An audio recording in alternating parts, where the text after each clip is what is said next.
Buenos días, buenas tardes, buenas noches. Continuamos con nuestras reflexiones sobre la liturgia. Hoy vamos a ver la reflexión número 25. Pero antes,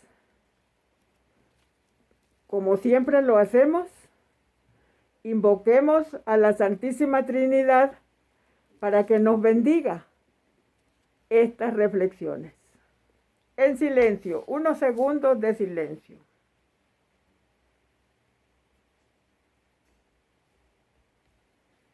En el nombre del Padre, del Hijo y del Espíritu Santo. Amén. Hoy comenzamos propiamente la liturgia de la palabra. No olvidemos que asistimos a misa, a la Santa Misa, para encontrarnos con el Padre por medio de nuestro Señor Jesucristo en el Espíritu Santo. ¿Qué les dice? Liturgia de la palabra. Ya lo hemos visto antes, que entre todas las formas de comunicación, la palabra ocupa un lugar privilegiado. ¿Para qué se habla? Se habla ante todo para establecer un contacto sin el que no se da la comunicación. De este modo, la palabra ejerce su poder comunicativo, sobre todo en la información, es decir, en la transmisión de un contenido, en el decir algo a alguien. Estemos pues atentos en cada celebración eucarística, porque es Dios mismo el que nos va a comunicar ese algo. ¿Qué es la historia de la salvación? Es la historia de las comunicaciones salvíficas de Dios. Y Dios lo único que quiere darnos es su propia vida. Y de las respuestas del hombre que han sido ingratas durante la historia de la humanidad. La palabra tiene un lugar prominente. En el centro de esta historia está el don de la palabra personal del Padre, que se nos da traducida a nuestra carne y a nuestra sangre. ¿Qué quiero decir con esto?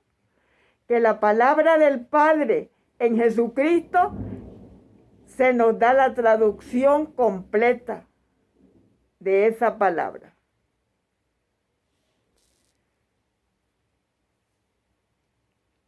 La palabra de Dios es la que convoca y reúne al pueblo de Dios. Cada celebración litúrgica es para la asamblea cristiana el anuncio de la buena nueva de la salvación.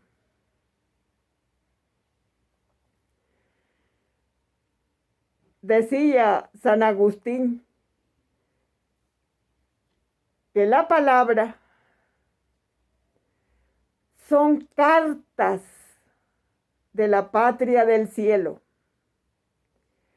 De ella se nos envía carta para que no difieras regresar de tu peregrinación. Hay que tomar conciencia que aquí estamos de peregrinos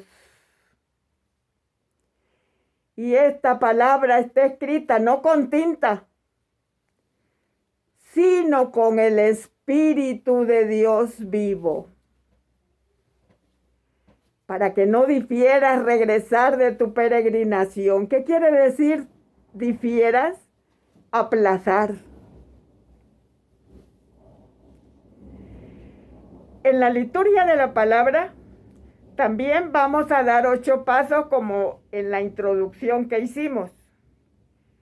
Y estos pasos son importantísimos. 1. Primera lectura. 2. Salmo responsorial. 3. Segunda lectura. 4. Canto del aleluya. 5. Proclamación del Evangelio. 6. Homilía. 7. Credo o manifestación de fe. Y como siempre, concluimos con una oración y a esta oración le llamamos oración universal. Los ritos de introducción sobre los que hemos reflexionado preparan y disponen a la asamblea para la escucha de la palabra de Dios. Y es una escucha siempre comprometedora. Es preciso, pues, que en nuestra evangelización insistir en la puntualidad de los fieles a la Santa Misa. Llegar a misa, una vez celebrados los ritos de introducción, hace que los morosos estén desligados de la asamblea y privados de una adecuada preparación para escuchar con atención la palabra de Dios. Es importante que le demos ese lugar a esa palabra. ¿Y qué celebra la liturgia de la palabra? La liturgia de la palabra celebra la Sagrada Escritura, Antiguo y Nuevo Testamento. Las lecturas del Antiguo Testamento prefiguran, preparan y anuncian las realidades del reino, especialmente Cristo. Cristo, palabra del Padre, les da cumplimiento. Por eso dice San Pablo en Hebreo 1:1-2, muchas veces y de muchos modos habló Dios en el pasado a nuestros padres por medio de los profetas. En estos últimos tiempos nos ha hablado por medio del Hijo. Es Dios el inspirador y autor de ambos testamentos. Está latente en el Antiguo y el Antiguo está presente en el Nuevo. La Sagrada Escritura es la fuente principal de la palabra revelada. Contiene el mensaje que Dios Padre ha dirigido a los hombres de una manera progresiva para decirle que los ama y desea compartir con ellos su felicidad. La Iglesia recibe el depósito de la palabra de ambos testamentos. Con ellos, como pan bajado del cielo, se nutre y alimenta, especialmente en la liturgia, en la cena del Señor y demás sacramentos. La Iglesia siempre ha venerado la Sagrada Escritura como lo ha hecho con el cuerpo de Cristo.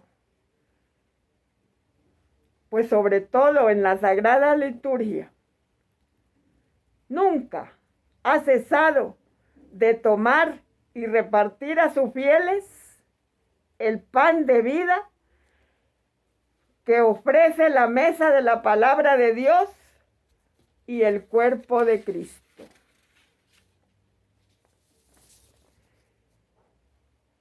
Vamos a hablar de ese paso número 1, que es la primera lectura. La proclamación de la palabra de los domingos durante los 3 ciclos litúrgicos. La Iglesia ha separado el ciclo A, solo se escuchan lecturas de San Mateo. El ciclo B, se escuchan lecturas de San Marcos. Y el ciclo C, se escuchan lecturas de San Lucas. Pues todos los 3 ciclos se inician con la lectura de textos del Antiguo Testamento. Solo en el tiempo llamado Pascual está tomada de los Hechos de los Apóstoles. La Iglesia prefiere durante este tiempo ofrecernos los relatos y los mensajes de la resurrección de Cristo y los testimonios de la naciente Iglesia. Vamos a ver cuál es su origen. Las lecturas de los textos del Antiguo Testamento en nuestra liturgia tienen su origen en el ritual judío antiguo. El culto litúrgico judío se celebraba en las sinagogas el sábado, como actualmente. La liturgia judía contenía oraciones, preces, que son un conjunto de ruegos y súplicas. Esas son las preces. Pero sobre todo, la lectura y reflexión de la Torá, es decir, la ley. Y se escuchaban los profetas también. El jefe de la sinagoga podía autorizar a algún adulto la lectura y explicación del texto sagrado. Es San Lucas el que nos recuerda esta costumbre. Vino a Nazaret, donde se había criado, y según costumbre entró en la sinagoga el día sábado y se levantó para hacer la liturgia. Le entregaron el volumen del profeta Isaías y desenrollando el volumen halló el pasaje donde estaba escrito: el Espíritu Santo está sobre mí, he venido para, etcétera, etcétera.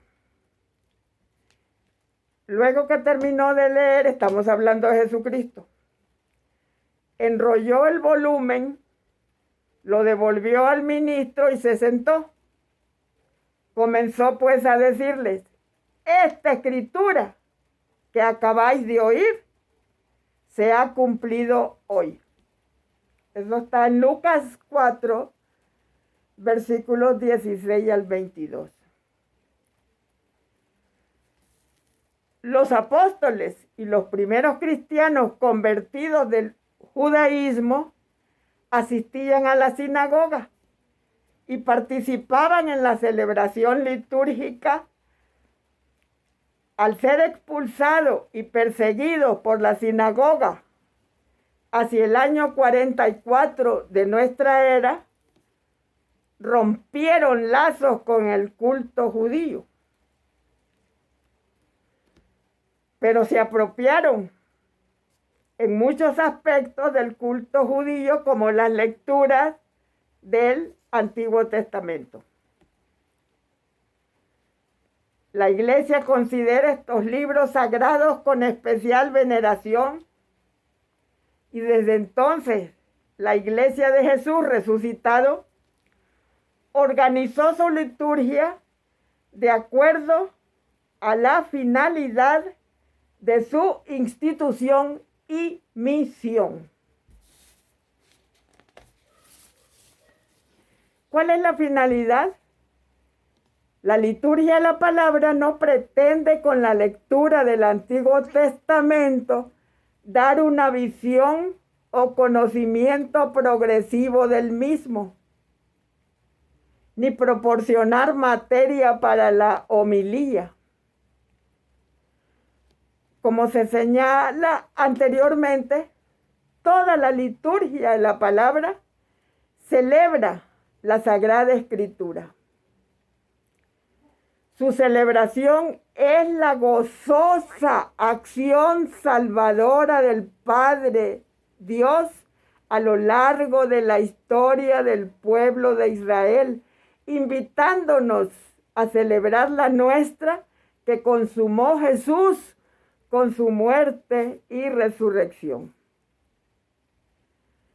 Las lecturas del Antiguo Testamento, con su carácter profético, van llevándonos a la festiva salvación realizada por Jesucristo.